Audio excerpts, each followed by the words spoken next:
Justiça e paz se abraçarão.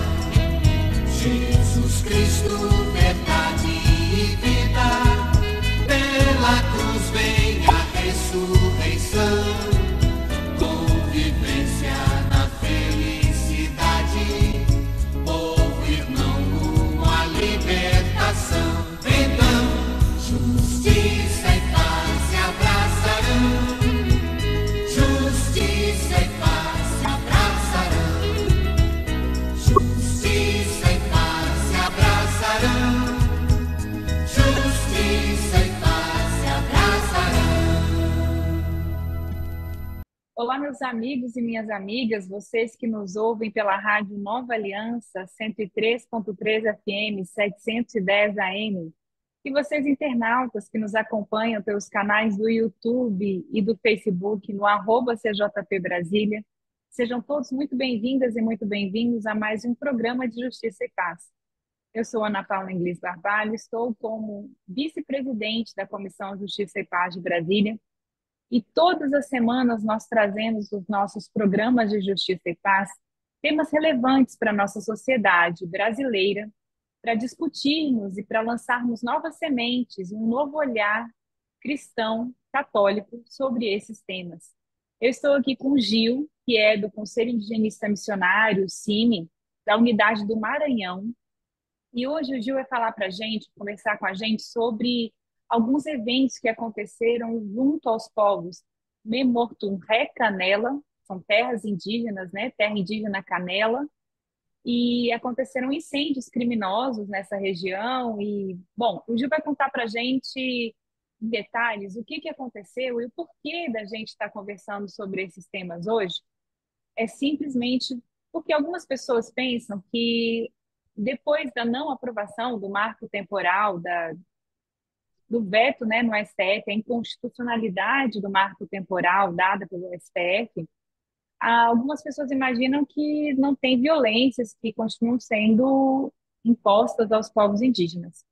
Mas essa não é a realidade. O marco temporal é apenas uma das ameaças que os nossos indígenas sofrem cotidianamente. É por isso que eu trouxe o Gil aqui. Obrigada, Gil, por ter aceitado o nosso convite, para a gente conversar um Nada. pouquinho sobre as questões indígenas, né, e como os indígenas se inserem na nossa sociedade. Seja bem-vindo, Gil.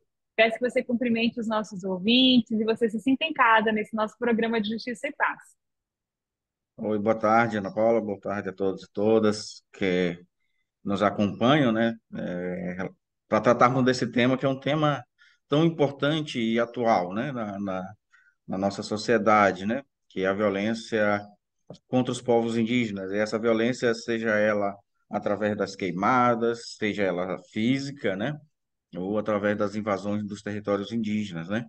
Então, são desafios imensos que os povos indígenas no Maranhão, né, aqui que são bastante, como também no Brasil inteiro, a gente tem presenciado, né? O CIMI lançou no mês de julho, né, o relatório de violência contra os povos indígenas. A gente tem visto um aumento dessa violência, né, que é bastante significativa entre os povos no Brasil. E como você disse, né, essa violência que ela é estrutural, né? Ela né, busca não só através dessa violência, através das mudanças das leis, né? Da legislação indígena, como também nesse processo mesmo das invasões dos territórios. Então, acho que é super importante, acho que é um tema que a gente tem que continuar a discutir, essa questão da violência, porque ela ainda é presente dentro dos territórios indígenas, atingindo os povos indígenas. Especificamente, Gil, eu pedi uma oportunidade para o Luiz, que é do CIMI, que é o secretário executivo. Obrigada, Luiz, por ter nos apresentado e feito a ponte entre o Gil e a Comissão de Justiça e Paz. Sobre um evento que aconteceu na semana passada, de lideranças Memortum Ré Canela denunciam um incêndio criminoso na terra indígena Canela. Isso porque a gente sabe que existe uma interação de violência, né, e de represálias no processo de demarcação de territórios. E parece que esse é justamente o caso da terra indígena Canela, onde não indígenas, eles tocaram fogo em roçados e casas, né? Parece que também casas. Como é que foi essa situação? E conta pra gente também, assim, como que esse processo de escalada na violência afeta as comunidades indígenas?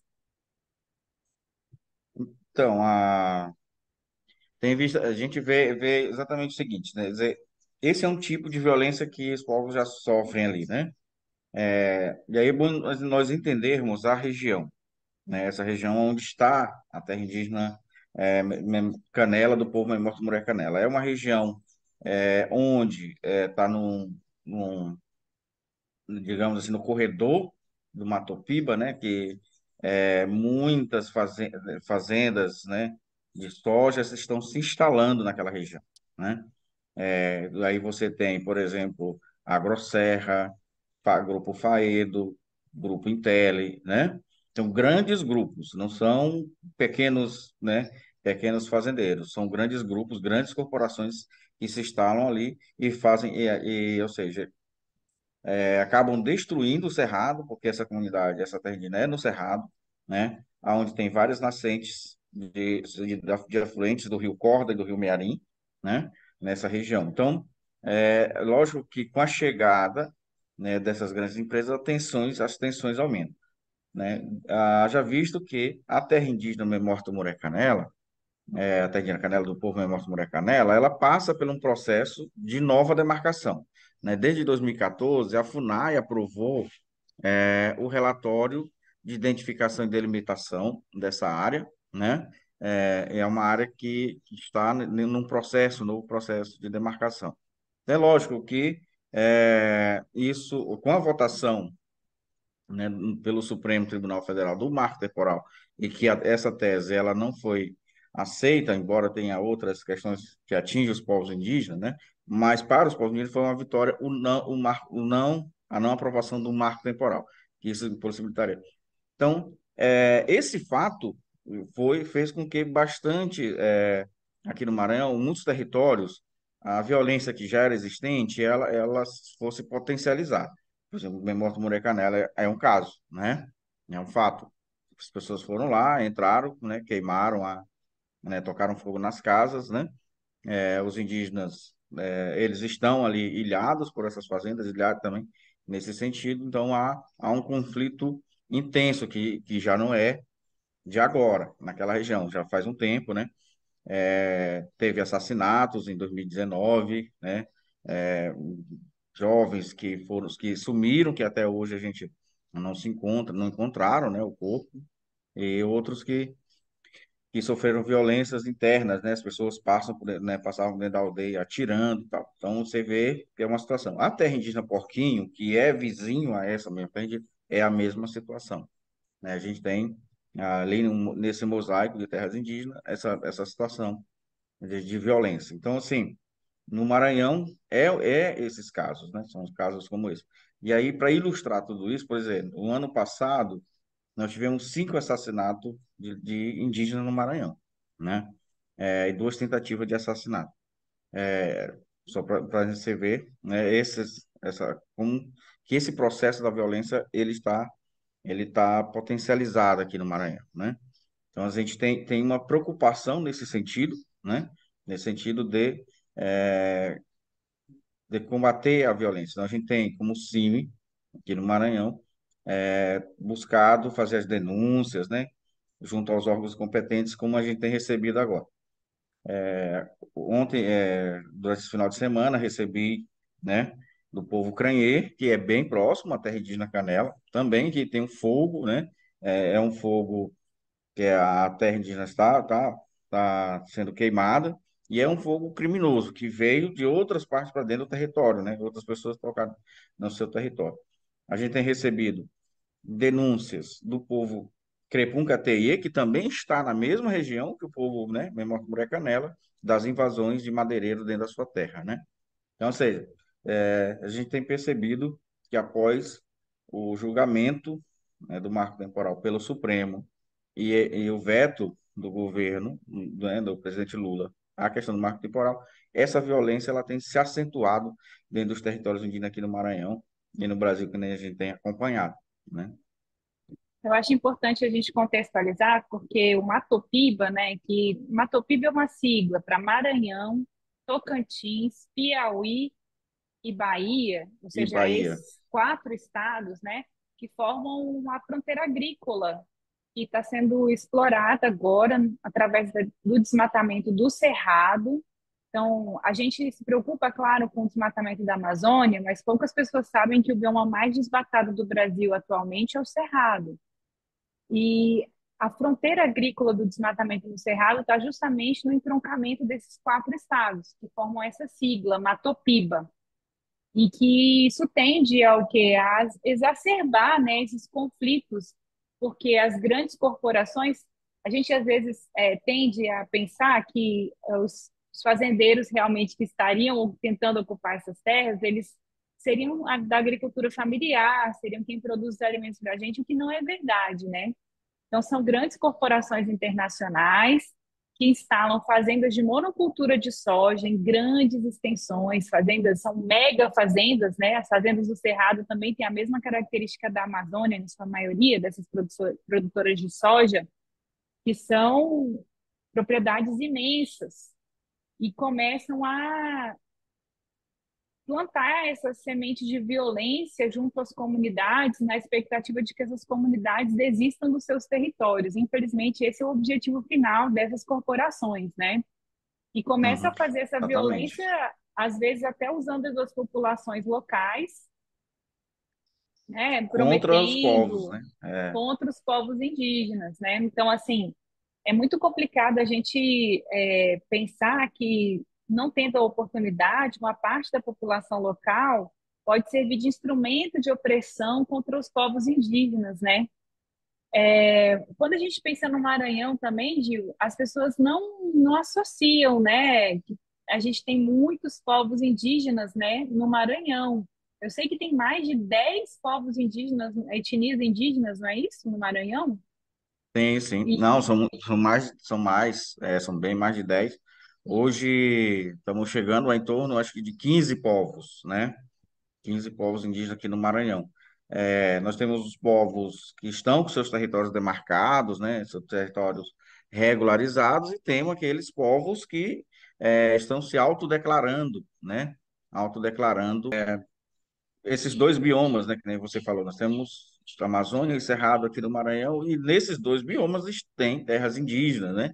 Terras indígenas regularizadas, essas terras que passam, né, por essa violência que a gente está comentando aqui, pelas invasões madeireiras, né, pela invasão de caçadores, a ameaça de mineração dentro desses territórios, né, que nem é o caso da terra indígena Alto Turiaçu, do povo Capó, né, no noroeste do estado, que já tem na sua fronteira a presente a questão do garimpo, né? E várias vezes houve a tentativa, né, de aliciamento dos indígenas para que os indígenas pudessem deixar, né, a ser realizar a mineração dentro do seu território, que não foi aceita, né?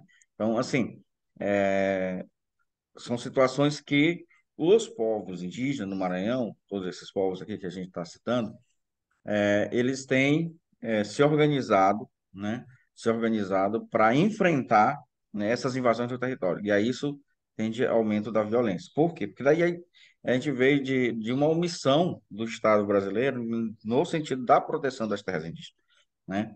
E aí isso fez com que essa violência aumentasse, né? Aumentasse ainda mais. Porque os próprios indígenas estão fazendo a proteção do seu território, né? É o caso dos guardiões da floresta, né? Em várias terras indígenas no Maranhão, né? Que estão trabalhando nesse sentido da proteção, da fiscalização do seu território. E a isso tende-se a essa violência aumentar. Muitas lideranças indígenas têm sido ameaçadas, né? Ou assassinadas. Por exemplo, agora, como eu falei, o ano passado a gente teve 5 lideranças, esse ano a gente já tem aí quase 4 indígenas assassinados. Aqui no Maranhão temos um número bastante, já quase chegando ao ano passado, né? E isso é o reflexo da vigilância dos povos, é o reflexo da, que o povo tem feito para a proteção do seu território, né? Então, isso acaba acontecendo. Agora, tem uma outra situação que eu acho que é importante ressaltar. Semana passada, nós tivemos o julgamento do recurso dos acusados de assassinar o guardião da floresta Paulo Paulino Guajajara, no TRF-1, né, aí em Brasília, né, que foi assassinado em 2019, agora dia 1º vai fazer 4 anos do assassinato dele, né? Esse é o primeiro caso, só para você ter uma ideia, né, de mais de 20 lideranças indígenas assassinadas nesses últimos anos, né? Esse é o primeiro caso que está indo a júri popular, né? O primeiro caso, né? A gente tem dito isso. Os outros, nenhum até hoje, os inquéritos não são fechados, não se há investigação, nem nada. O que que eu quero dizer com isso? Que a situação da impunidade no estado do Maranhão, em relação àqueles que cometem o assassinato dos indígenas, ou as ameaças contra os indígenas, ela é um fator, né, preponderante nesse sentido, de continuar a fazer com que essa violência continue, né, contra os povos, né? Desde da queimada das casas aos assassinatos, às ameaças. Então, não se há investigação, não se fecha as investigações em relação às tentativas de assassinato, aos assassinatos, né, contra os povos indígenas. E aí né, essa segurança que as pessoas vão tendo de não serem, né, ser responsabilizados, né, pela sua missão do Estado em fazer isso, vai fazendo com que essa situação ela vai cada vez mais se agravando. A questão da impunidade ela é um fator que agrava ainda mais a, a violência contra os povos. Só para a gente ter uma ideia, né, falei do caso do Paulo Paulino, que é o único caso que vai a júri. Mês de agosto, nós tivemos o assassinato em Amarante, no Maranhão, de Rosiane Gavião. Até agora, a polícia não tem pista nenhuma de quem assassinou a Rosiane Gavião em Amarante, né? Então, assim, são exemplos concretos. Foi um assassinato brutal, né? Espancadas, totalmente espancada, tudo, na cidade. E a polícia diz, olha, a gente não tem informação. Não se tem informação nenhuma, não se sabe quem foi, ninguém viu, né? É, ela era viciada em bebida. Quer dizer, então você vai criando, né? Vai criando esse cenário, vai dando esse cenário para, de fato, não investigar, né? Então vai tentando justificar um pouco, era bebia, porque estava na cidade, não sei o quê, como se isso fosse um fator que dissesse, então esse fator a gente não, por conta disso a gente não investiga, né? Não, faleceu, tá tudo bem, né? E E isso a ele, gente nos preocupa, né? Nesse sentido. é claro, e assim, isso acaba sendo utilizado como algo para desmerecer a vítima, né, e diminuir o fato da importância de que um indígena foi assassinado, né? E a gente também percebe que a maior parte dos assassinatos são indígenas que estão resistindo a esses processos de ocupação, são indígenas que são lideranças nas suas comunidades, e as comunidades naturalmente vão ficando mais desorganizadas politicamente quando acontecem esses eventos. É uma dor muito grande para uma comunidade que é pequena, né? E na maioria das vezes as aldeias são pequenas e acabam sofrendo muito. Então funciona também, a gente sempre percebe que são movimentos de assassinatos muito violentos, né?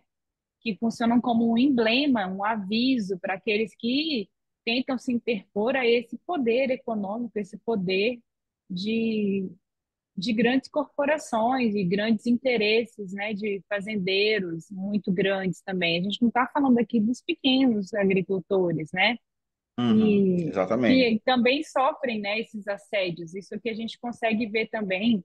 Basta pensar, por exemplo, no caso da irmã Dorothy, no Pará, que trabalhava Uhum, com pequenos agricultores que eram assediados por grandes agricultores, né, que eram assediados por grandes corporações. E acabou isso mesmo. sendo também assassinada. Então, é muito importante denunciar, e o Cine faz isso. Eu estive presente no lançamento desse relatório. Quem quiser ter acesso ao relatório, ele é um relatório muito detalhado sobre os processos de violência no campo, que consegue reconstituir a trajetória, muitas vezes, e trazer essa informação de maneira muito fidedigna com a realidade desses processos de violência no campo, desses registros de mais de 1.000. Mas Ana Paula, você é muito feliz quando você coloca exatamente isso, né? São as lideranças indígenas que estão cientes, né, dessa violência que está cometida contra os povos indígenas. E aí você vai ver, por exemplo, vamos pegar o caso do Maranhão. Quem são as lideranças indígenas que estão sendo assassinadas? Guajajara Teneterrara da terra indígena Araribóia, né? Que fazem a resistência contra a proteção madeireira lá. O povo do povo Gavião, que é um povo que passa por um processo de nova demarcação no seu território e também combate a invasão madeireira. A Croagamela, né, que houve a tentativa de massacre em 2017, que fazem a proteção do seu território, e embora ainda não esteja demarcado, está no processo da identificação e delimitação, né? O povo Capó, da terra indígena Alto Turiaçu, né, que fazem a proteção do seu território, que fazem a luta contra a invasão madeireira, né, de pescadores, de garimpeiros, né? O povo, né, Auá, Guajajara da região, né, noroeste do estado, que fazem essa mesma questão, e o povo, a memória do Mulher Canela e o povo Panecrá, né, e os demais povos. Então, são exatamente a liderança desses territórios, desses povos, sofrem essa violência, né? São os territórios que estão sendo assediados, os territórios que são invadidos, né? E isso é preocupante porque essa é uma realidade, né? E não de desconhecimento do órgão oficial, né, da Polícia Federal, né, da Secretaria de Segurança Pública do Estado. É algo que a gente já tem denunciado, tem informado, tem feito audiências, tem colocado essa situação da violência contra os povos, das ameaças, né? E isso infelizmente, a gente ainda, mesmo depois disso, consegue ver nessa situação. É lógico que, por que que a gente se preocupa, né? Que aí a gente tem situações que estão chegando no Maranhão, que vão provocar ainda mais, né, a violência. Você ressaltou, né, a questão do Matopiba, né? Os estados e esses povos que estão vivendo, né, nesse corredor por onde está passando e se instalando essas grandes corporações, no Maranhão, né, na Bahia, no Tocantins, né? É, e a gente tem, para poder dar licença, né, a esse projeto, a gente vai ter aqui no Maranhão, né, tá se discutindo a construção do Porto de Cajual, né? Porto de Cajual, que vai ser construído numa ilha de Cajual, né, em Alcântara, que vai ser preciso deslocar várias comunidades quilombolas, e com isso a ferrovia, né, mais uma ferrovia que vai sair de Alcântara a Ceilândia, aqui no Maranhão, atingindo várias comunidades quilombolas, várias comunidades indígenas, né, que está sendo pensado. Então, a gente já tem um processo violento contra os povos, imagina, né, com mais projetos que visam passar por cima dos territórios, passar por cima das comunidades indígenas, e que vai ser preciso fazer a resistência para isso, para continuar com seus territórios, né? Fora as situações que já estão acontecendo, que nem a duplicação da BR-135, que está atingindo os quilombolas, né? Toda a infraestrutura que está sendo construída nas regiões que estão cada vez mais deixando os povos ilhados em seus territórios sem poder sair, né? Então a gente tem um cenário que a gente visualiza de agravamento dos conflitos no Maranhão com os povos indígenas, com os povos comunidades tradicionais, né? Nós tivemos agora na quinta-feira o assassinato do quilombola Doca, né? Aqui no Maranhão, né? Que há mais de 20 anos lutava né, reconhecimento do seu território. Então assim, esse é um cenário que nós temos no Maranhão, né? É um cenário de conflitos, né, com os povos, comunidades tradicionais, e, infelizmente, muitos desses casos não são solucionados. Ninguém responde pelos assassinatos de indígenas, de quilombola, de quebradeira, né, de sertanejos, enfim, a situação é bastante preocupante e desafiadora, é um cenário desafiador, e a gente, que nem você disse, indo forças que a gente vai poder enfrentar, né? As pastorais sociais que a gente está está bastante unido na defesa da casa comum, né? Como diz o Papa Francisco, temos que defender a casa comum. Então, a gente aqui no Maranhão, né? O CIMI, CPT, CPP, a gente está muito próximo nesse sentido, né? Por entender que a luta dos indígenas é a luta das quebradeiras, é a luta dos trabalhadores, é a luta dos pescadores, né? Não se pode fazer separado, né? Porque são povos comunidades que estão na resistência, que estão fazendo. Para garantir o essencial, a vida, né? Para garantir a vida, porque se você garante o território, você garante a vida desses povos, né? É algo básico, é um direito de todos, né? Quer dizer, todos nós temos direito à vida. Então, esses povos estão fazendo isso, lutando para garantir a vida, a sua existência, a existência das suas gerações. E não podem ser punidos por isso, né?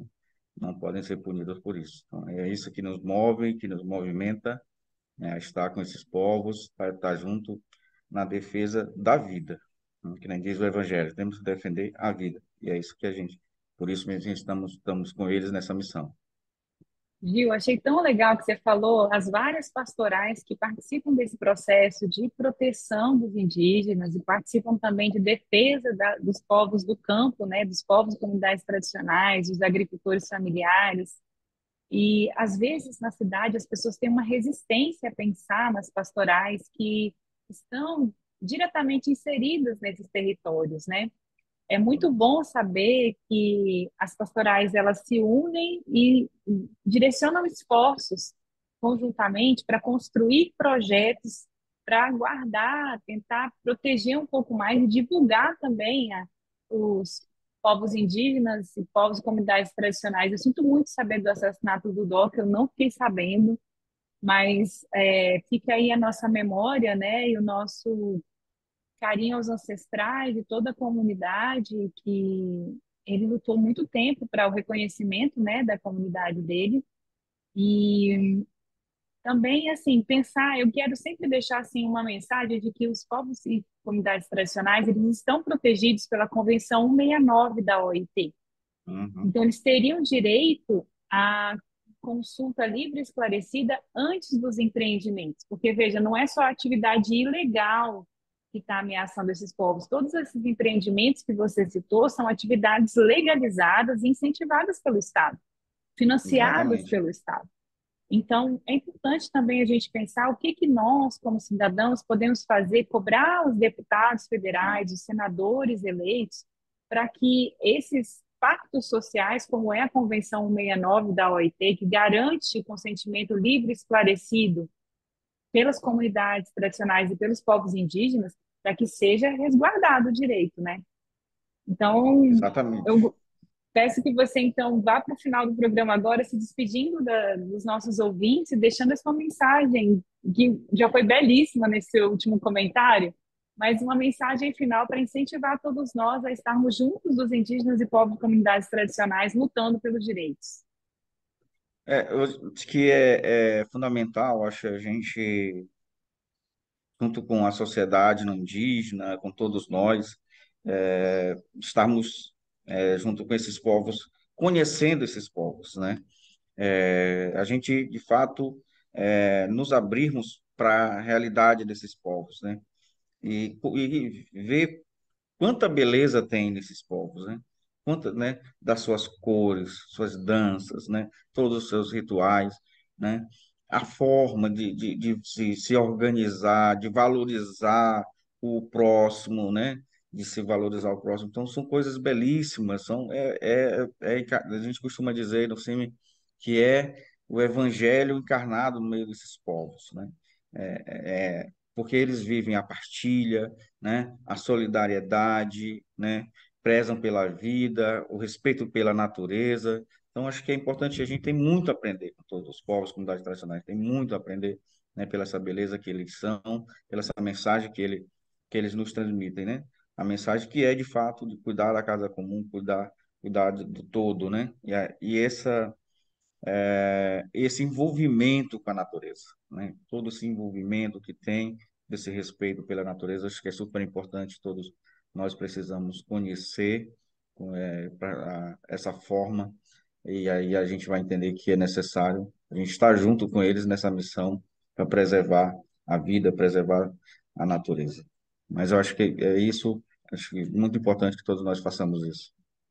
Gil, muito obrigada pela sua entrevista. Você que nos ouve pela Rádio Nova Aliança 103.3 FM 710 AM, eu conversei com o Gil, do Conselho de Higienista Missionário da Unidade do Maranhão.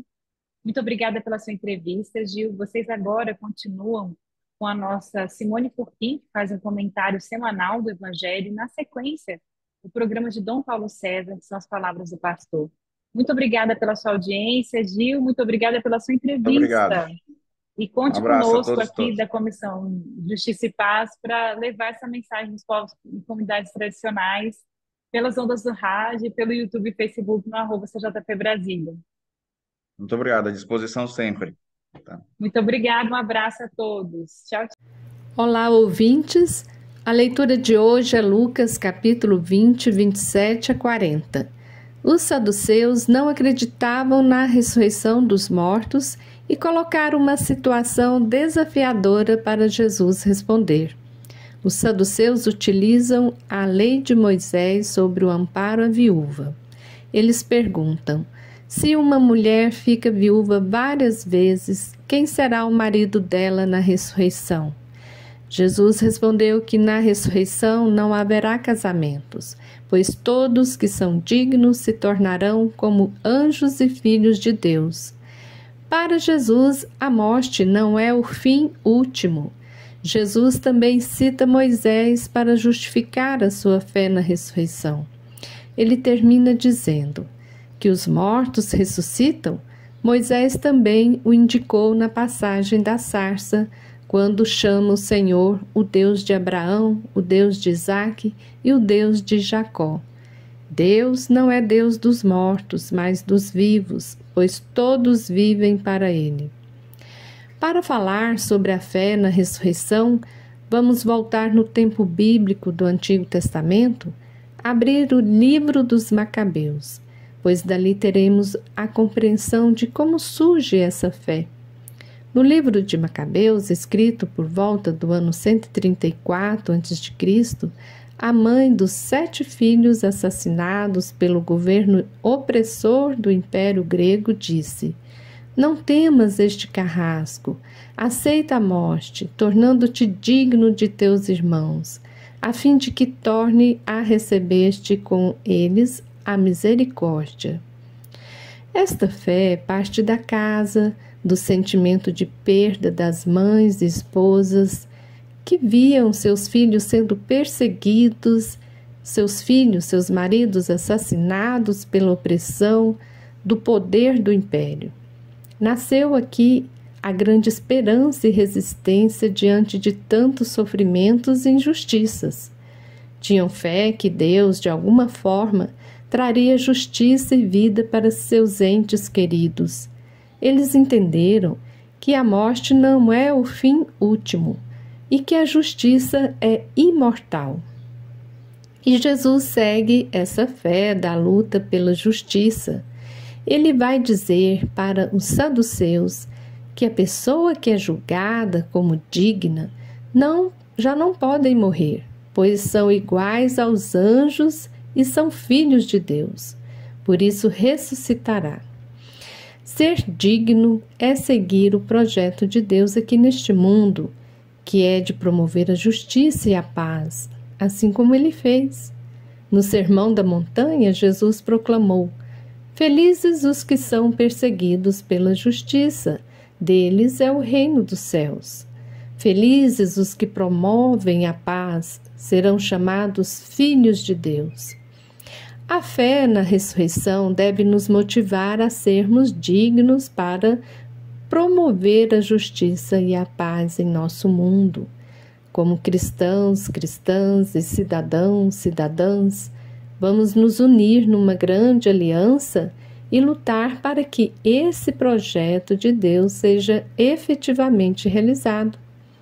O Evangelho de hoje é um convite a renovar nossa fé no Deus da justiça, o Deus de Abraão, de Isaque e Jacó, o Deus das mães, esposa e filhos do tempo dos Macabeus, o Deus de Jesus de Nazaré.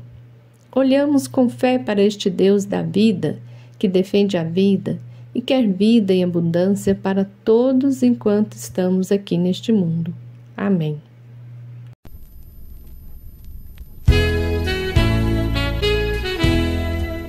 Boa nova, irmão, já chegou. Jesus Cristo nos diz conversão. Seu projeto de fraternidade vai mudar vida e coração. Então, justiça e paz se abraçarão. Justiça e paz se abraçarão. Justiça e paz se abraçarão. Justiça e paz se abraçarão. Bem atentos à sociedade, bem comum, todos dando as mãos. Os direitos, também os deveres, respeitados por todos serão. Então, justiça e paz se abraçarão. Justiça e paz se abraçarão. Justiça e paz se abraçarão. Justiça e paz se abraçarão. Jesus Cristo, só Ele é o caminho, plena luz a indicar direção de um mundo no amor renovado. Novo céu, nova terra virão. Então, justiça e paz se abraçarão. Justiça e paz se abraçarão. Justiça e paz se abraçarão. Justiça e paz se abraçarão. Jesus Cristo